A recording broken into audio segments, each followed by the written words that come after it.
All right, so this morning I am right here next to a complex, and this patch that you are seeing, this purple patch, is actually a source of food for so many hummingbirds. I would say probably hundreds. It's a little bit overcast and they're not all out there, but you can hear them.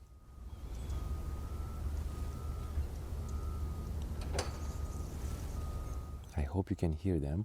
They're all over the place, flying around and drinking the nectar from this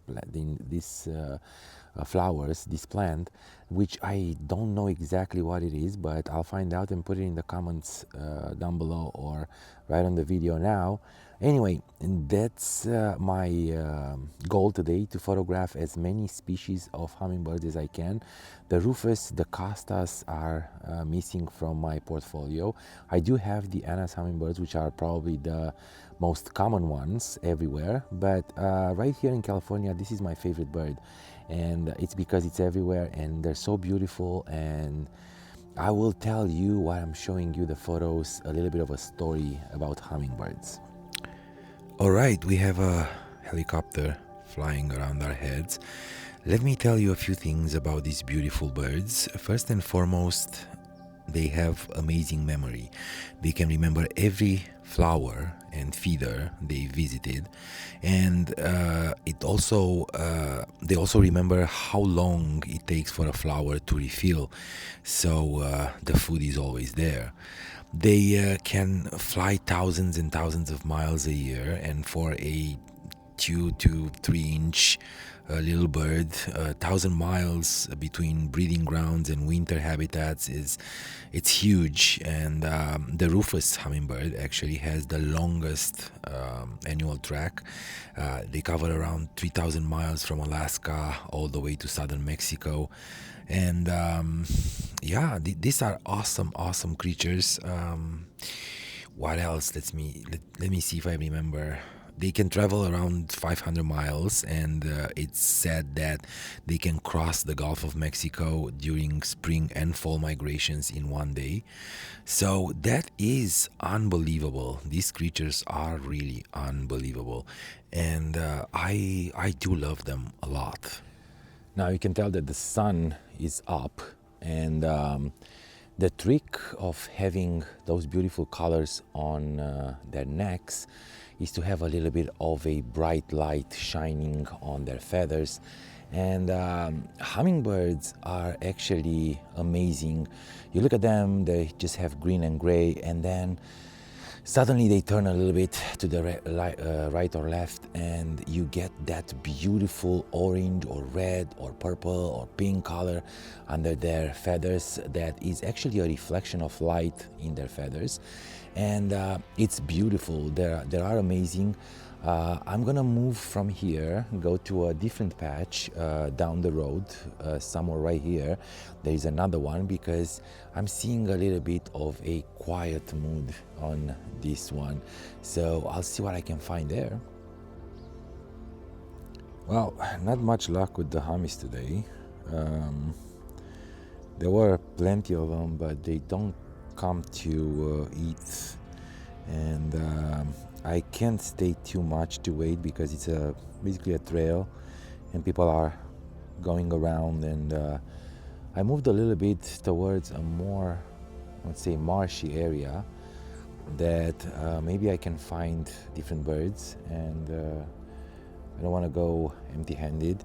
I shot a few images, and you probably saw them already, but I am looking for something different. And right here behind this marsh, it's actually a construction site, but there are birds coming down to drink, and maybe we can find something interesting.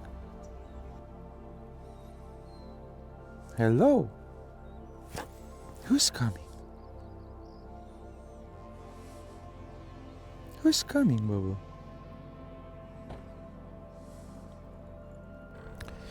All right, so now we're literally sliding towards an area that it's more common For those of you who are subscribed to the channel for more than, I would say, a year, because you can recognize that this is the wildlife area that is around my place, actually. So regardless, I couldn't find much on that beautiful patch there.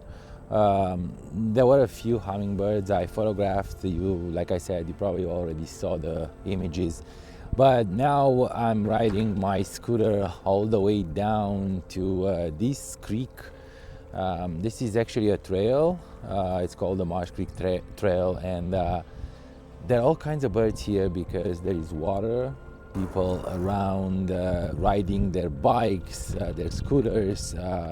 It's a very populated area, but there are a lot of birds because on this side, it's actually the wildlife reservation that they are building, and we don't have any kind of access. If you remember one of the videos that I told you, that I showed you about how I was trying to find, I think they were the warblers or the lesser goldfinch, and I was talking about this, and I basically got into this area that was closed, and I kind of regret it somehow because it's not nice to break the law if there is actually nothing important to photograph.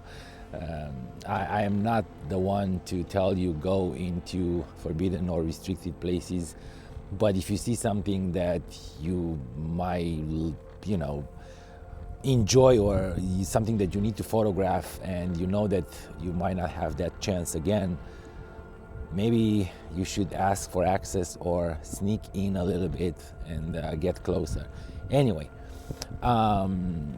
let's try see what we find here. As you can tell, it's a little bit of an overcast, so not much light.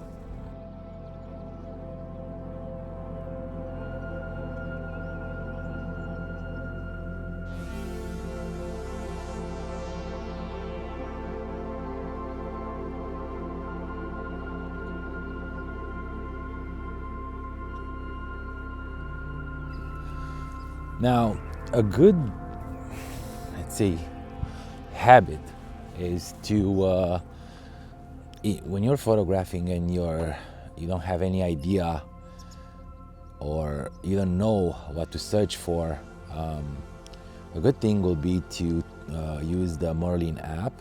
It's a great app to basically recognize and detect birds by their trills and by their calls, by the sounds that they make. And I probably showed you in the past how many birds are actually around us, and we don't even realize that. Now, up there above the tree, and I'll show you in a moment, it's a kestrel, and I photographed them only on the power lines because that's where they usually stay, and around here. But I am still trying to find one in a good spot, maybe on a branch or somewhere. There are a lot of birds around me, and I have tons and tons of beautiful sparrows, and there are all kinds of them, the white crowns, the gold crowns, the house sparrows, and they're all singing and flying around me because they're probably ones they're very used to people, the ones that they don't really care about people. But there are a lot of birds as well around, and I want to check. There are the black phoebes, and maybe I can get a good photo of one of those.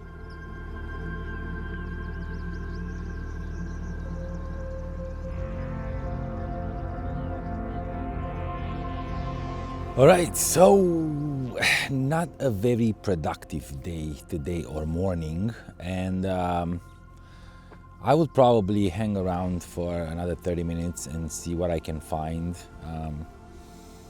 I didn't get much. The birds are a little bit in their hides, and I'm not using any kinds of baits or anything, so calls or anything like that, so, and I don't want to do that, but I'm gonna hang around for another probably 30 minutes, maybe move a little bit around. You can tell right here, we have a beautiful, what is it? Here. It's a beautiful orange tree, and it would be nice to get like a, I don't know, a California jay, or maybe a scrub jay, or a stellar jay, if anything, in that tree, because I will look, the blue colors on its feathers is probably gonna look beautiful with this beautiful orange tree. But until then, I want to thank you again for subscribing to the channel, and please do more and more. Don't forget to give these videos a thumbs up, and I will see you tomorrow.